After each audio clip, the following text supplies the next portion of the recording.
For your own protection, for all mu'mineen and mu'minat, their protection around the world, for the shuhada, ulama, sulaha, anyone who served Islam, Fatiha.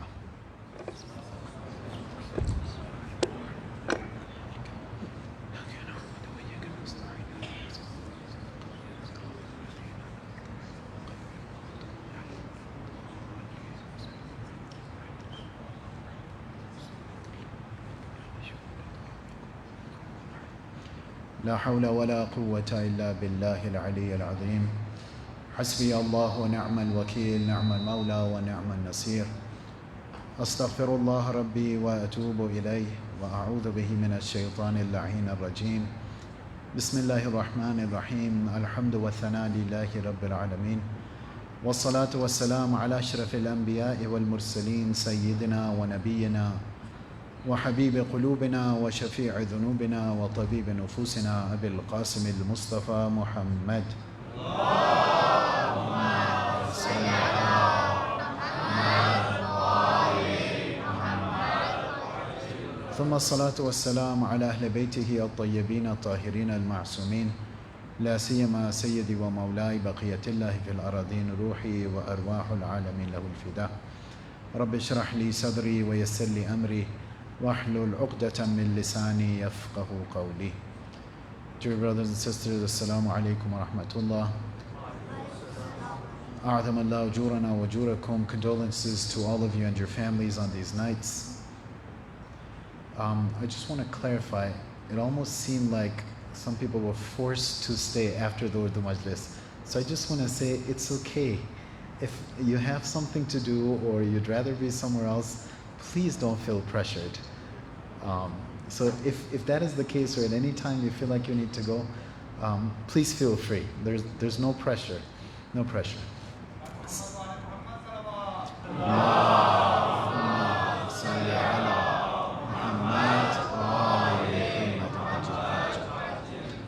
Before I begin, I would like to thank all the organizers, anyone who's put in efforts for this to be possible. May Allah inshallah accept all your efforts and accept this form of ibadat from all of us. Bibarakat salawat ala Muhammad wa ali Muhammad.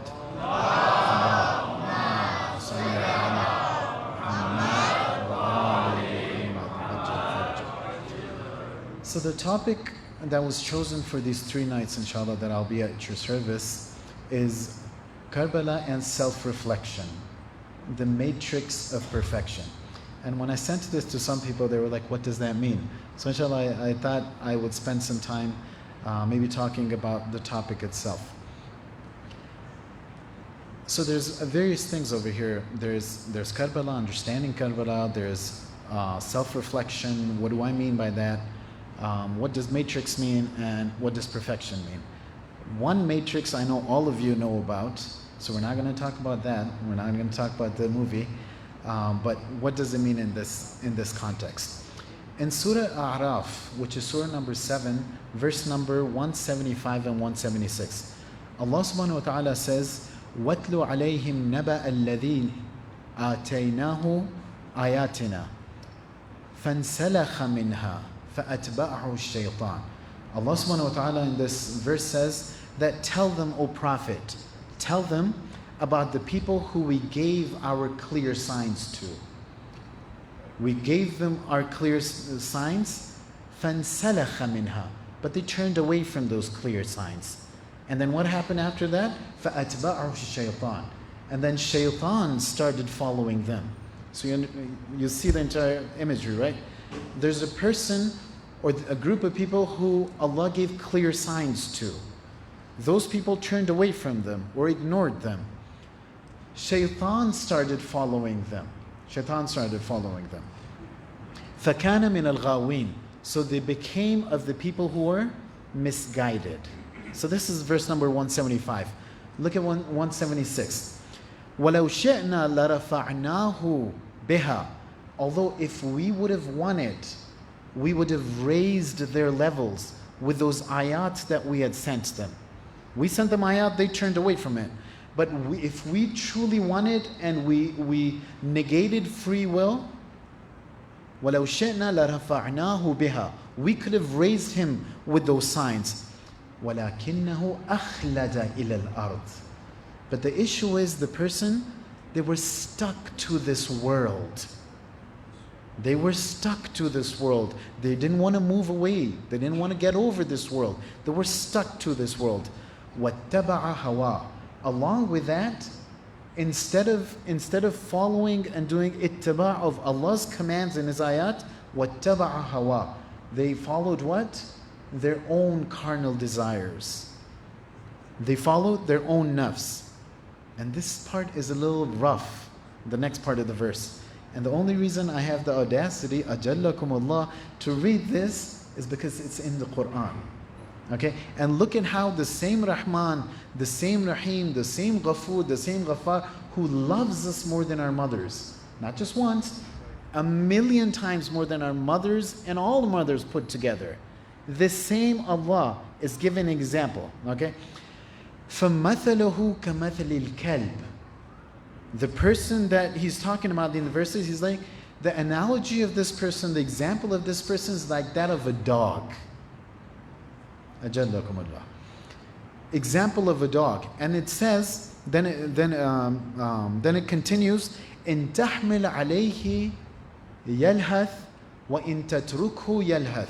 Whether you try to scare this dog, it stands there with its tongue sticking out, or if you just leave it alone, it still stands there with its tongue sticking out. Allah subhanahu wa ta'ala is saying that some people are just like this dog. Ajallakum Allah. ذَلِكَ مَثَلُ الْقَوْمِ الَّذِينَ كَذَّبُوا بِآيَاتِنَا. This is the example of the people who reject our signs. Who reject our signs. فَقْصُصِ الْقَصَصِ لَعَلَّهُمْ يَتَفَكَّرُونَ. Tell them, O Prophet, about the stories of the previous prophets, لَعَلَّهُمْ يَتَفَكَّرُونَ, so they can think about them. Don't tell them so they can fall asleep. It's not their bedtime stories. Tell them, لَعَلَّهُمْ يَتَفَكَّرُونَ. Okay, Maulana, what? You said Karbala, self-reflection, this, that. Why you? What's the connection?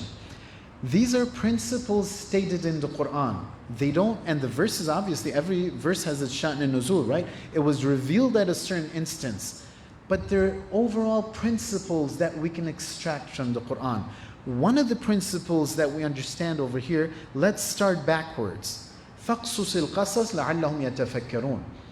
O Prophet, tell them about the stories so they can think. So they can think. What we understand from the verse is that some of these stories can also be clear signs. Some of these stories can also be clear signs. So I tell you a story about a prophet. I tell you a story about a prophet. Not you. You tell me a story. Let's put it. You tell me a story about the prophet. I say, yeah, okay. فَانْسَلَخَ مِنْهَا. And I turn away from that story. What does the Quran say? If I turn away from these stories, فَأَتْبَعُ الشَّيْطَانِ. Shaitan's going to come after me. Why? Because I'm rejecting these stories. I'm not giving importance to these clear signs of God. فَأَتْبَعُ الشَّيْطَانِ. And then it continues. It says it's like a dog and so on and so on. Now, when we come, are these verses restricted to the stories that were in the Quran? No, it's a general principle in the Quran. If you and I, if the mu'mineen, if the lovers of Abi Abdullah today take Karbala and Ashura as if it's just a narration of history. So we come, we talk about what happened on Ashura. Everyone, even the kids in our communities, can tell you what happened with Hazrat Qasim, what happened with Hazrat Akbar, what happened with Ona Muhammad, alayhimus salam jami'an, what happened with every single person. They can tell you when they got into Karbala, when the water was stopped, what happened, how it happened, what did Umar ibn Sa'd say, what did this person say. Most of our kids know that. Is that a bad thing? No, that's a really good thing. That's necessary. But is that enough is the question. And the answer is no, it's not. And if I take Karbala and Ashura and Muharram and I deal with it as if it's just a cultural activity, I come in, oh, what do Shia people do? What do people who want to commemorate this? Oh, they wear black during Muharram. What else do they do? Oh, they go to their masjids in Imam Barga. What else do they do? A person comes and speaks and they cry. And what else? They do matam and they leave and they go home. They usually get a box of biryani or halim and it's very important for them. And this is what they do. Okay, then what happens? They do this for 10 days. Then what happens? 11th day, people usually cool down. They want to go back to their lives. They want to go back to their work. They want to go back to their school. They want to go back to their business. Okay, so what exactly do they do? I don't know what they do. Are they like new changed people on the 11th of Muharram? No, they're the same old people. Do they gain inspiration from Karbala? I don't know. Do they? Hundreds and thousands of majalis. Can you show tangible results from them? I don't know. I'm not, it's not rhetorical. I really don't know because I don't live in Islamabad. I don't know what happens over here. But can you see tangible results? Are we people who are لَعَلَّهُمْ يَتَفَكَّرُونَ فَقْصُصِ الْقَصَص لَعَلَّهُم يَتَفَكَّرُونَ? Do we have people who are coming and extracting these principles for us? This is why Karbala happened. This is what happened in Karbala. This is the philosophy why Abi Abdullah alayhi salatu wasalam came out with the women, came out with his 4-year-old, came out with his 6-month-old in his arms.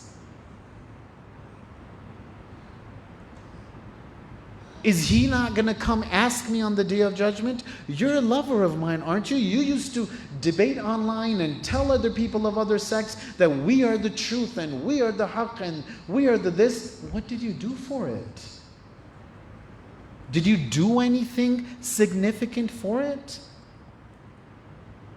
God forbid that the mu'min, a lover, a Shia of Amirul Mu'mineen, a lover of Abi Abdullah alayhi salatu wasalam, would be a misdaq of this verse, where Allah subhanahu wa ta'ala is saying that we showed them a clear sign. We showed them the biggest possible sacrifice in the history of time. But the Shias, they don't wake up. They don't wake up. They're just busy with their, I gotta do this for my Imam Barga, I have to have this tabarruk and this speaker and this matandari and this. All of that is very important. Don't get me wrong, all of that is very important. But those are, no matter how important they are, they're still the means to get to a goal. If we're stuck in the means, and before we know it, Hazrat Israel comes and he's like, time's up. The same Rahman, the same Rahim, the same Ghafoor, the same Ghaffar. If I tell him, can I get another chance? He clearly says in the Quran, Kalla. Absolutely not. I gave you signs. I gave you the Prophet. The Prophet told you that no Prophet has ever been bothered and oppressed. Ma udhiya nabiyyun kama udhit. The Prophet ﷺ says this, that there's no Prophet who is bothered and oppressed like I was oppressed. You know the story of the Prophet's daughter. You know the story of Amir al-Mu'mineen. You know the story of Imam al-Hassan, forced to do a sulh. You know the story of Karbala. You know the story of Sayyid al-Sajani. You know the story of Kufa and Sham. You know the story of what happened after that in Baghdad and Samarra. And you've heard all that. All these sacrifices were so the deen can be saved. So you and I don't fall back into slumber, into neglect, into inattentiveness, neglect. But am I dealing with these clear signs and clear sacrifice for the deen of Islam the way I should? Would he, if Imam al-Hussein and the entire Ahl al-Bayt that I love and we all love, if they come on the Day of Judgment, look me in the eye and be like, okay, you loved us, what did you do about it? What did you do about it? I'll be like, I used to have majalis. What else could I have done? And they will ask, did you not know that Hussein's head on the spear was reciting the Quran? Did you not care about opening the Quran and learning the Quran? Did you not read the verse where it says, وَقَالَ الرَّسُولُ يَا رَبِّ إِنَّ قَوْمِ اتَّخَذُوا هَذَا الْقُرْآنَ مَهْجُورًا? That, oh Allah, oh my Lord, the Prophet says, our Prophet, the one we love, Rahmatul lil Alameen, he's going to complain to Allah, Ya Rabbi, inna qawmi, this qawm of mine, these people of mine, these my ummah, they didn't give importance to the Quran. Would Imam al-Hussein not ask, I was reading the Quran on the spear. Did he not care about opening the Quran? Did he not read, it says, فَقْصُصِ الْقَصَصِ لَعَلَّهُمْ يَتَفَكَّرُونَ? Did you not read, أَفَلَا يَتَدَبَّرُونَ الْقُرْآنَ أَمْ عَلَىٰ قُلُوبٍ أَقْفَالُهَا? Do they not do tadabbur of the Quran, or are their hearts just locked? They're just being happy with what they do. Do we have answers for these things? Right? This is why Karbala is important. Because Karbala is the most beautiful manifestation of sacrificing everything you have for saving the deen, for saving Islam. Is this something that Abi Abdullah alayhi salam just pulled out of his pocket? No, explicit verses of the Quran. قُلْ إِنْ كَانَ آبَاؤُكُمْ وَأَبْنَاؤُكُمْ وَإِخْوَانُكُمْ وَعَشِيرَتُكُمْ وَأَمْوَالٌ اقْتَرَفْتُمُوهَا.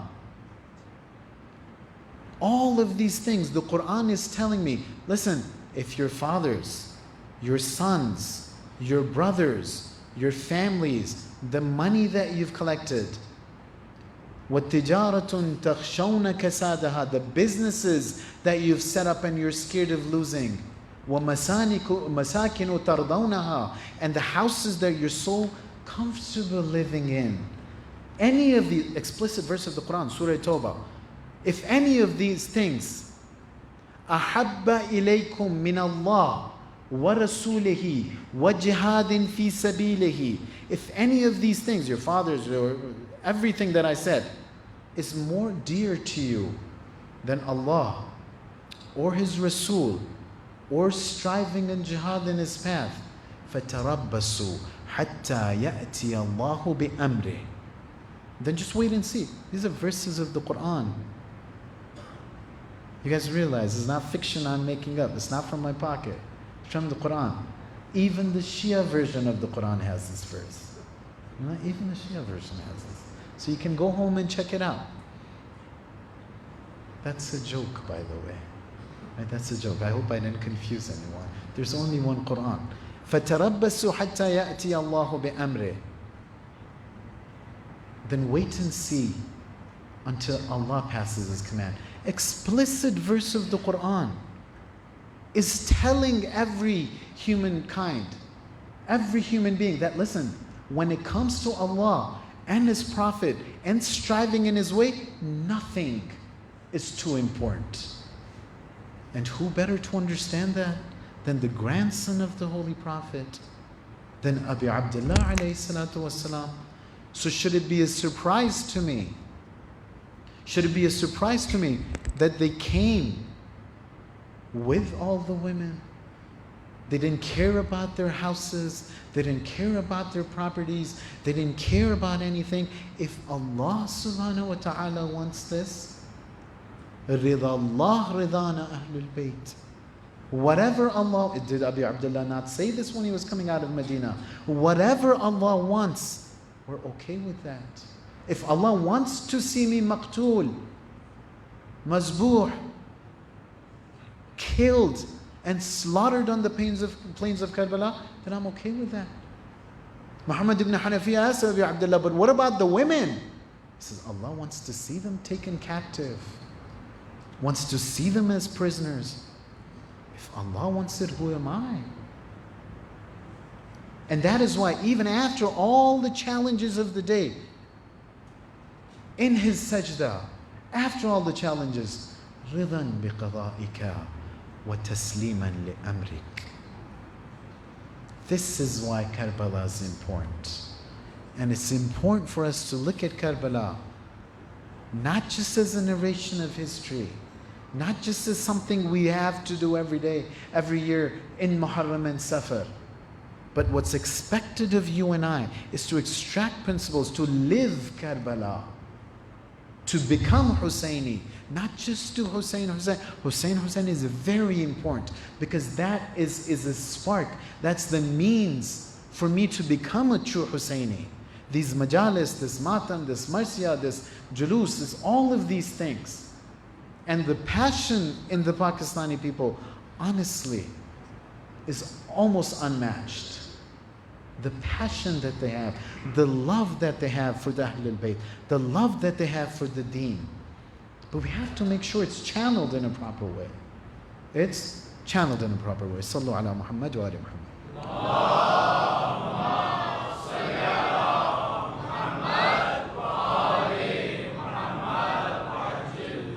So we've talked about Karbala. We still have self-reflection, matrix, and perfection. When we talk about matrix of something, it means that something from within which something else originates. Okay? So now, if we understand that, then if we understood Karbala and we coupled it with self-reflection, that will lay the foundation. That will set up the scene for me being able to reach perfection.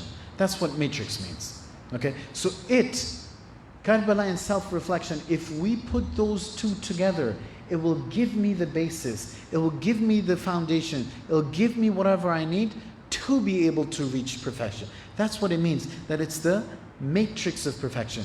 Now, when we talk about perfection, what does perfection mean? When we talk about success, what does success mean? If you open up the dictionary, it will say something along the lines of being able to achieve the goals. But then it says that you have set for yourself. That you have set for yourself. So your perfection, your success, and my perfection and my success could be very different. How nice, how pluralistic. Everyone is okay, everyone is nice. There's no ultimate reality, there's no ultimate truth in this world. Whereas the Quran is saying what? That yes, there is a reality. Allah subhanahu wa ta'ala is the haqq. Allah is the only haqq. Allah is the truth. The path of Allah is the truth. That is the only haqq.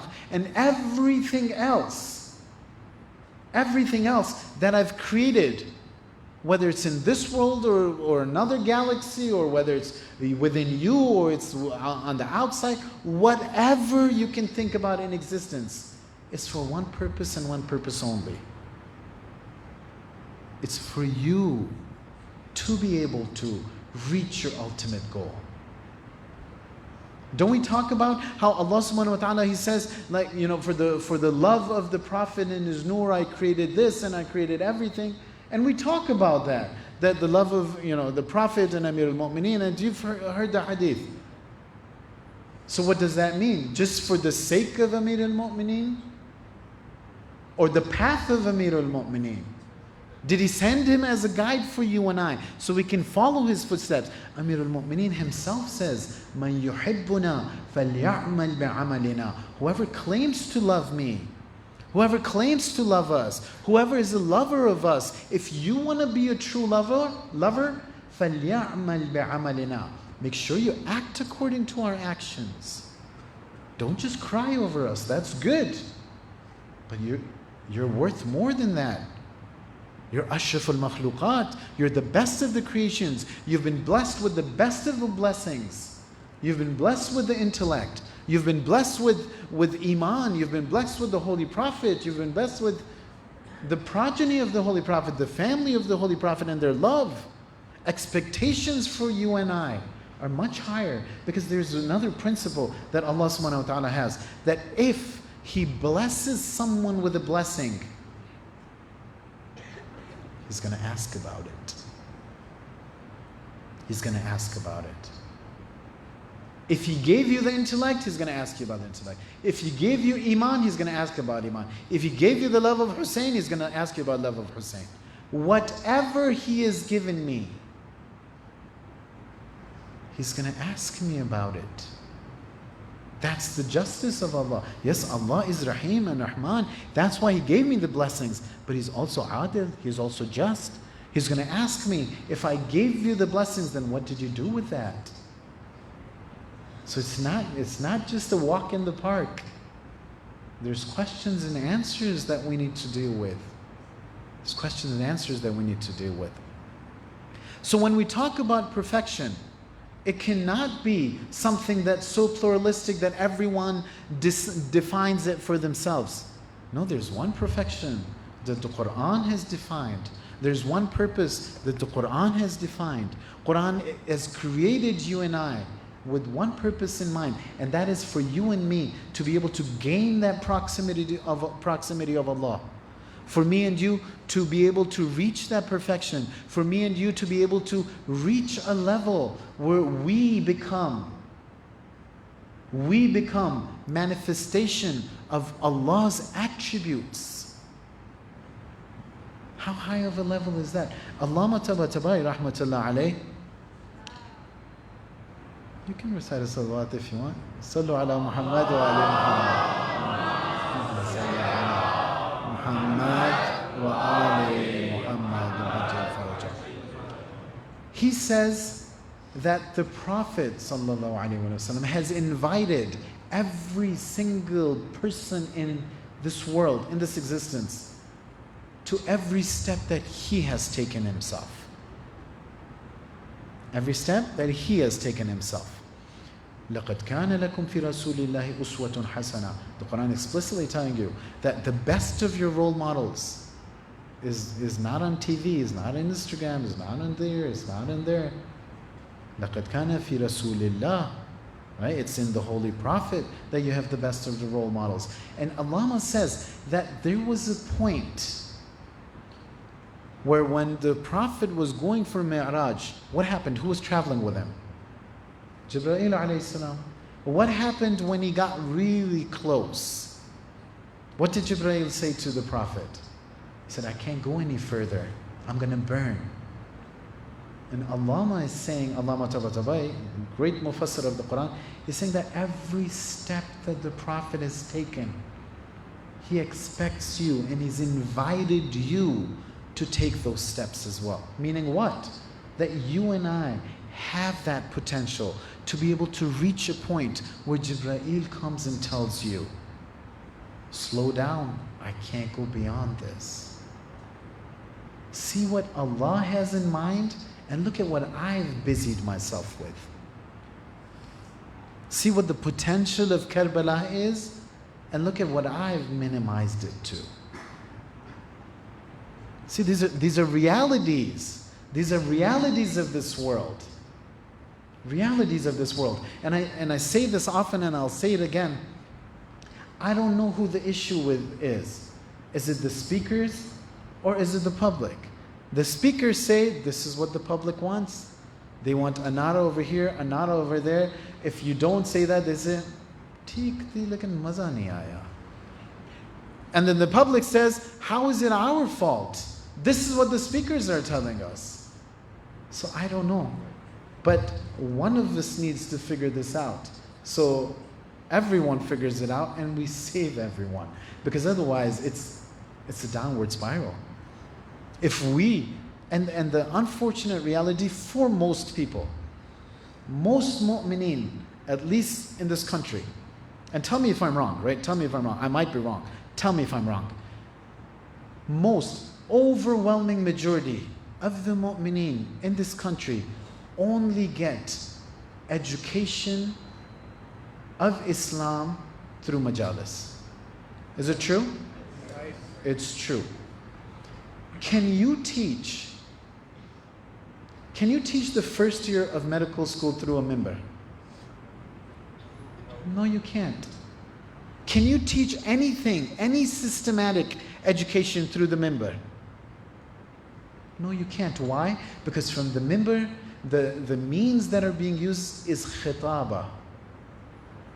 Is khitaba. In khitaba, you have to make sure your audience is with you. You have to make sure they're awake. You have to make sure, and so on and so forth. And there's certain techniques and this and that. But in systematic education, most of the people in the class are falling asleep anyways, right? No, I'm just kidding. But there's a means for doing systematic education. Now, if the overwhelming majority in our country of mu'mineen don't have any formal education, don't have any formal understanding of the deen, the only place where they get information is also, it's majalis or barakah, don't get me wrong. There's no doubt about that. This is a very mubarak gathering. Any gathering for the zikr of Abi Abdullah alayhi salatu wasalam. We're talking about beyond that. We're talking about the human has an intellect and has a heart. Yes, it works really well from a heart. It gets me to love Amir al-Mu'mineen. It gets me to love Abi Abdullah. But does it explain the foundations of religion to me? And if it doesn't, I've spent 10 years, 20 years, 30 years, 40 years, now I'm 70, 80 years old. I've never heard. I've never sat in formal education. How am I expected to learn my religion? How am I expected to be able to face the difficulties of this life? How am I supposed to do that if I don't have a foundation in my religion, if I don't have a foundation in my aqaid, in my belief system? Every difficulty shakes my faith. Questions, youth have thousands and thousands of questions, don't have anywhere to go to get answers. Because the only place is the majlis. In the majlis, as soon as the Mawlana is done, Mawlana leaves. Mawlana comes 2 minutes before member, leaves 2 seconds after member. Where are the youth going to ask? So what's the solution for our education? How are we going to learn our religion? How are we going to move forward? Because what's planned for you and I is to understand the religion, rationalize the religion, feel the religion, take inspiration from Amir al-Mu'mineen, take inspiration from Karbala, be able to put 2 and 2 together. These are the principles of the Quran. This is what Hussein did in Karbala.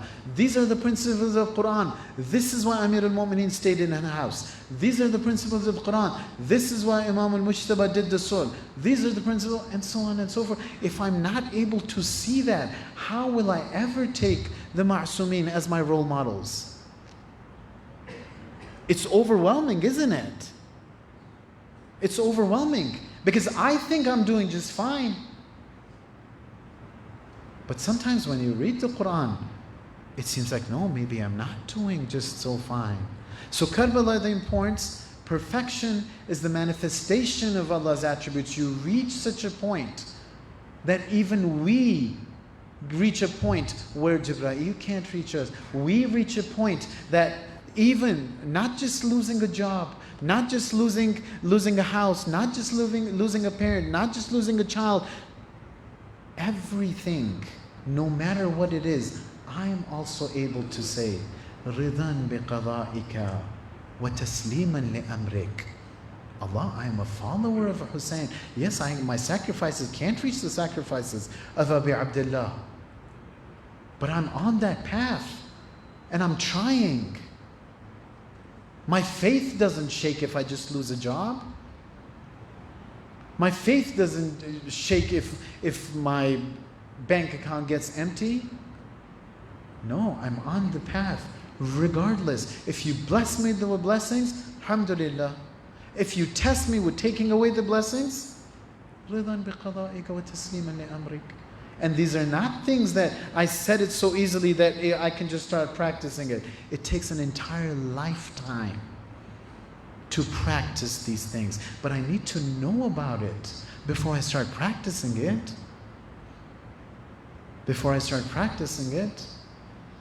So in this discussion, where does the self-reflection come in?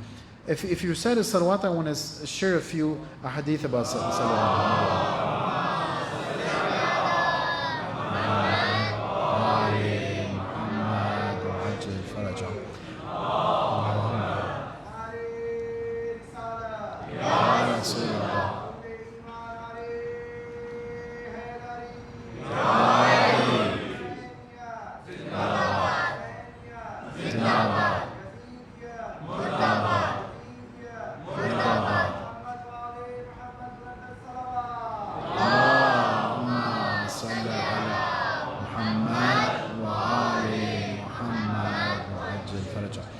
The Holy Prophet tells Abu Zar, Ya Aba Dhar, Hasib nafsaka qabla an tuhasab. Oh Abu Zar, take account of your own actions before the time for taking account of the action comes. Before someone else takes account. فَإِنَّهُ أَهْوَنُ لِحِسَابِ غَدًا وَزِنْ نَفْسَكَ قَبْلَ أَن تُوزَنْ. So he says, listen, Abu Zar, do two things I'm telling you. One, take account of your actions before your account is taken. This will be much easier for you on the day of judgment. This will be much easier for you for the Yawmul Hasra, when everyone will have hasrat, when everyone will be worried, when no one will be helping anyone. What is the Prophet saying? That if you want to be easier on that day, start taking account of your own actions. Because there will be a day when the voice will be called out and it will say, Iqra kitabak. Read your own book. And it's much easier for me if I've read that book before, if I've taken account of that book and I've corrected whatever needs to be corrected. And the Holy Prophet is saying, listen, weigh your actions before the time comes when your actions are weighed. Don't just coast along in life. Don't just coast along in life. Don't get lost in life.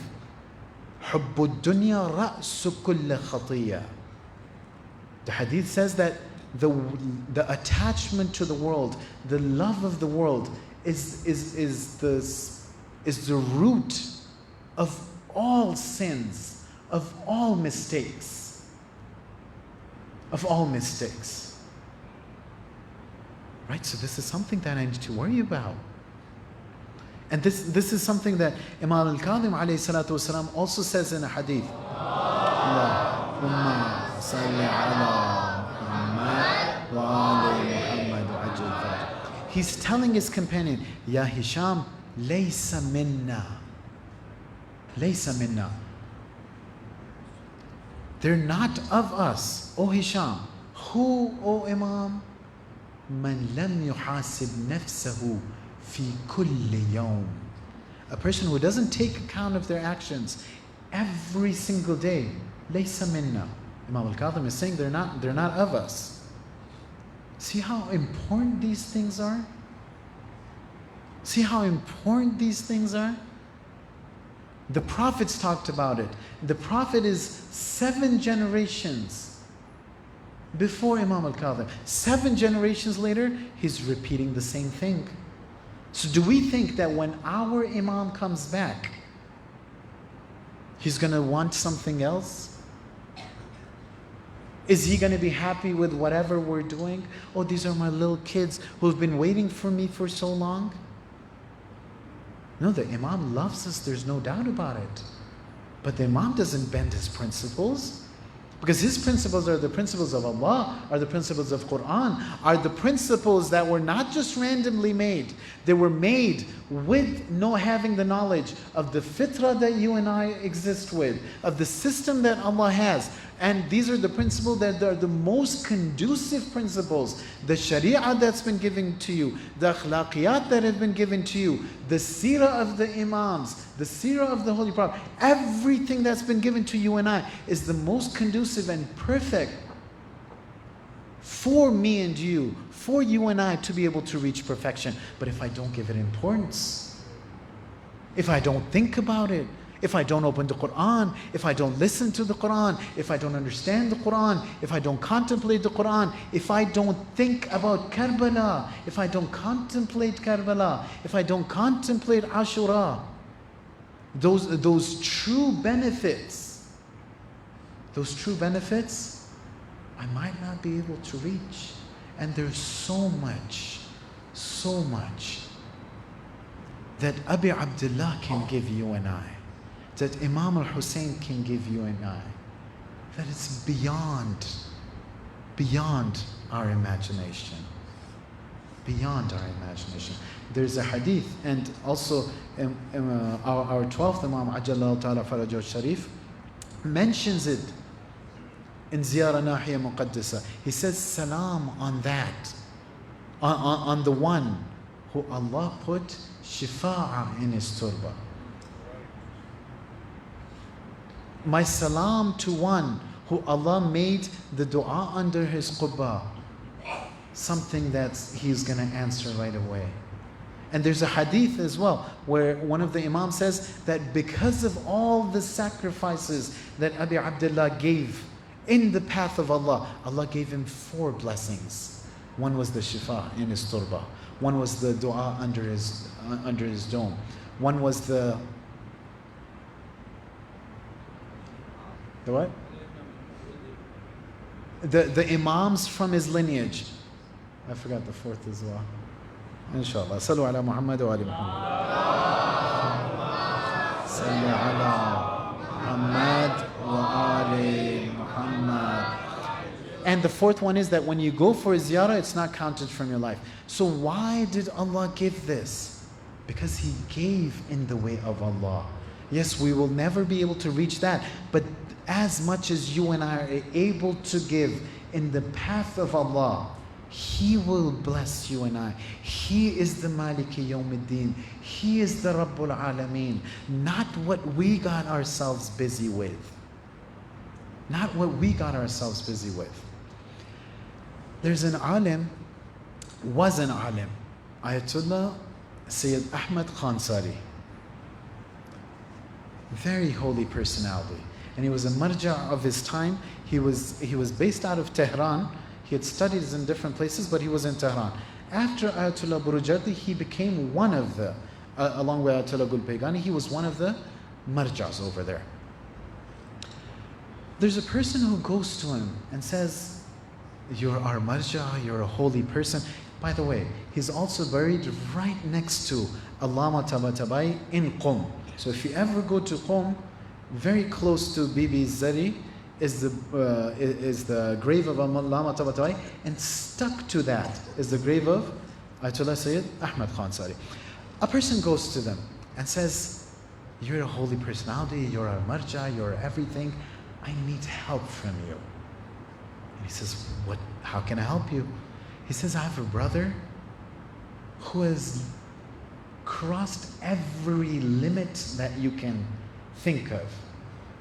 He fights with people, he's a street fighter, he's a gangster, he drinks, he gambles, he does this, he does..." There's nothing that he doesn't do.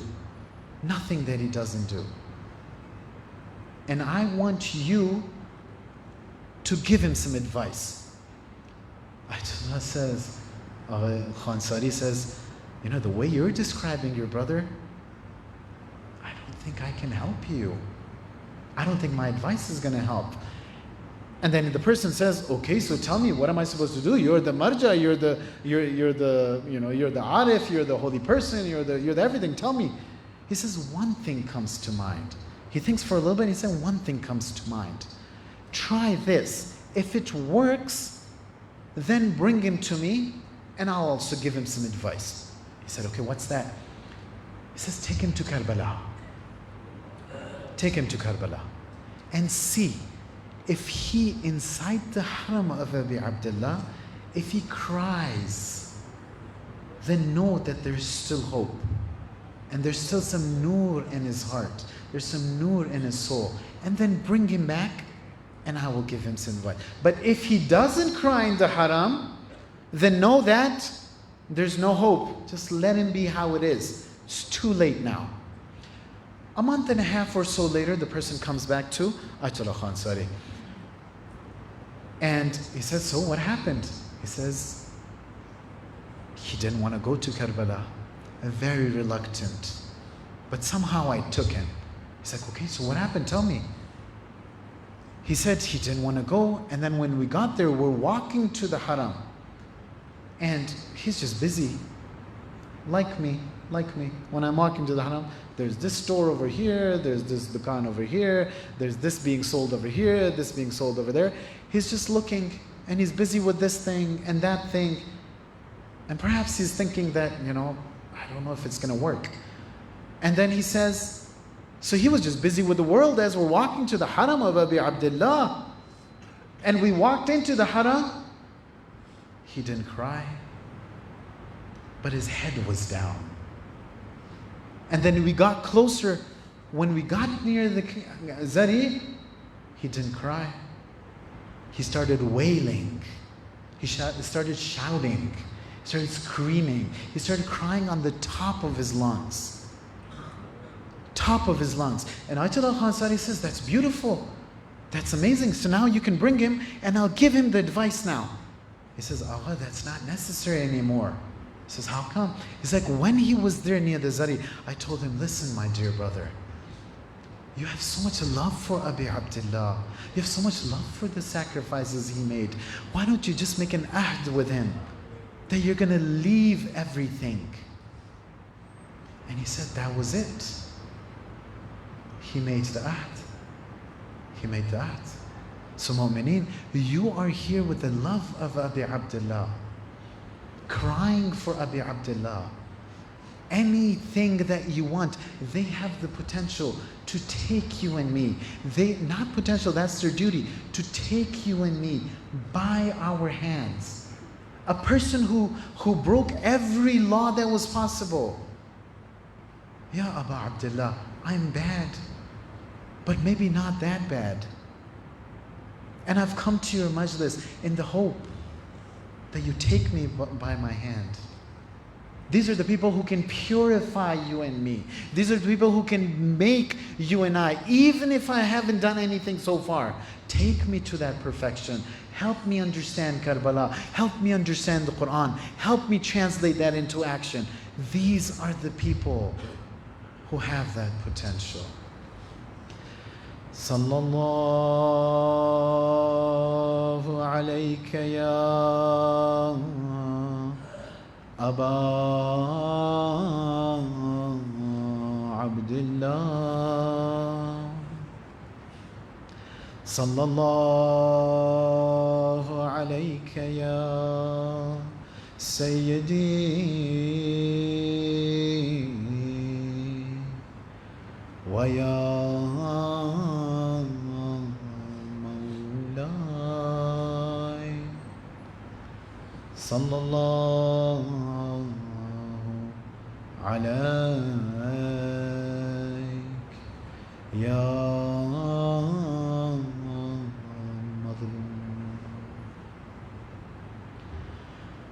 There were so many sacrifices that Abi Abdullah and his family gave in Karbala. Not just the Bani Hashim, not just the Ashab, but even the children of Karbala gave so many sacrifices. Look at the ma'rifat of Qasim. He's dying to go for Shahada. And he's asking his uncle, oh uncle, will I be of those who will be killed tomorrow? And he says, كيف الموت عندك يا Qasim? Qasim, how is death to you? أحلى من العسل يا عمّا. Sweeter than honey. What did Qasim understand about this life in 13 years of age that I haven't been able to understand? Look at this ma'rifat. Look at this ma'rifat. They say that when Muslim ibn Aqil passed away in Kufa and the news reached Abi Abdullah, he took Muslim's daughter and sat her in his lap and started caressing her head. And she says, oh uncle, why are you treating me like an orphan? Because your father is gone. The messenger of Abi Abdullah, everyone left him all alone in the streets of Kufa. Perhaps Abi Abdullah was also trying to show people that, listen, in this journey, if you ever see a young girl who's separated from their father, then make sure you treat them like this with love.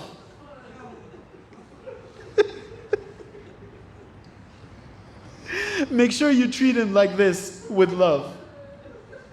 The tests of Sakina. The tests of Sakina. Having to say al-wida to her brother Akbar.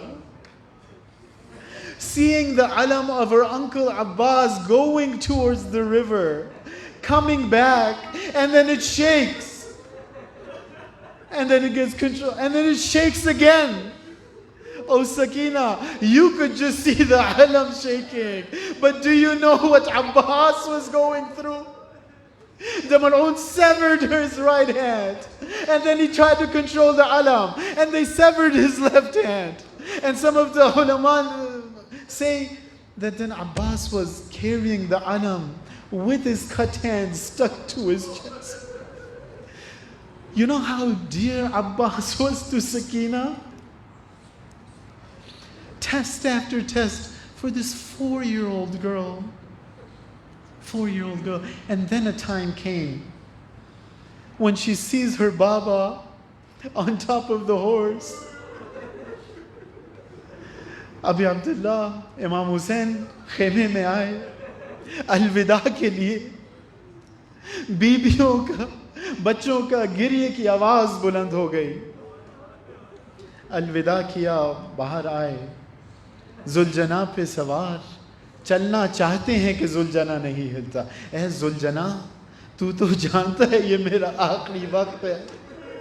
शायद जुलजने ने अपनी गर्दन नीचे करके इशारा करने की कोशिश की, ऐ मौला मैं तो आपका खादिम हूँ, लेकिन ये बच्ची इजाजत नहीं देती.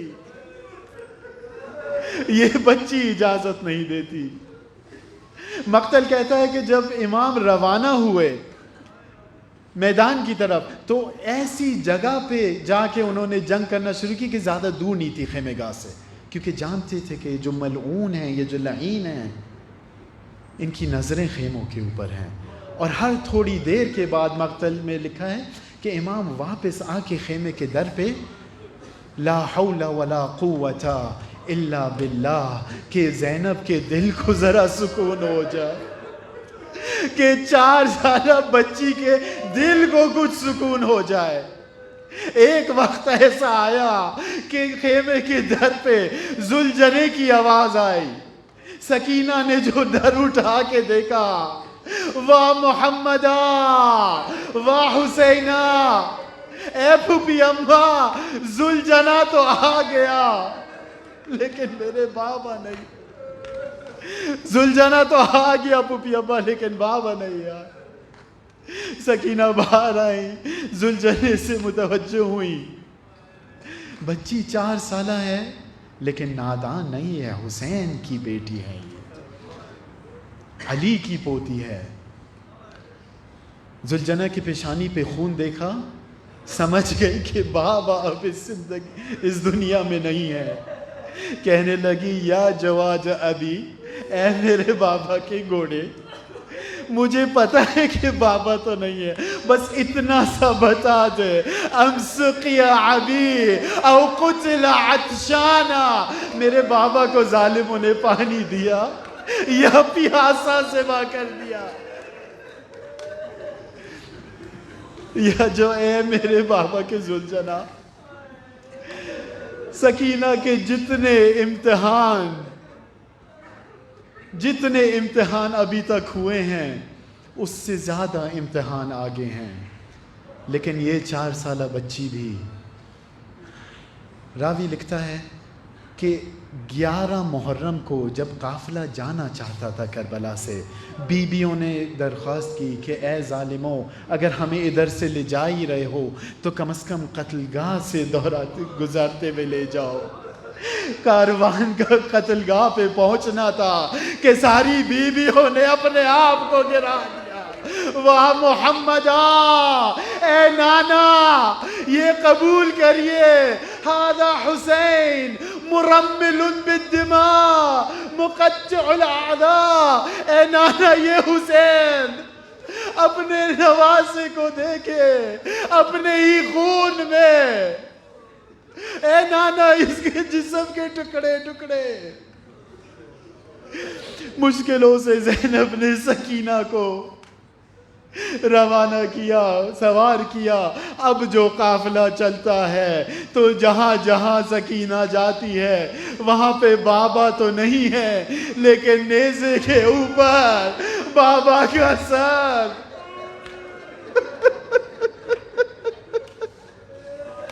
پتہ نہیں بچی تمنا کیا کرتی ہوگی کہ یہ بابا کا سر نیچے آ جائے یا چلا جائے، نہیں جانتا میں. لیکن 2 جگہ ایسی آئیں، ایک تو ملعون کے دربار میں جب بابا کے سر کو تشلے میں لایا گیا اور ملعون اپنی جھڑی سے مولا کے مقدس. جب زندان میں تھی میری بیوی اور درخواست کی بابا کی، جب بابا کا سر اپنے ننھے ہاتھوں سے پکڑا، یا اباچا، اے میرے بابا، مجھے اتنی کم سن میں کس نے یتیم کر دیا، من ایتمنی. راوی کہتا ہے کہ بی بی اتنی روئی کہ ایک وقت ایسا آیا کہ ننھے ہاتھ اور سکینہ ایک طرف گری ہوئی، بابا کا سر ایک طرف گرا ہوا. اے پھوپھی اماں،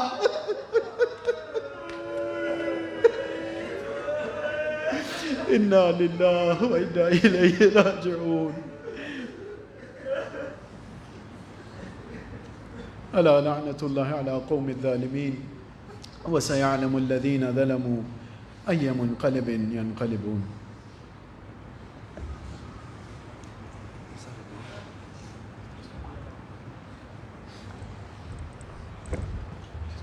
You want to do the interactive session? If anyone stays on, okay. Recite salawat, please. Allahumma salli ala Muhammad wa ali Muhammad wa ajil farajam.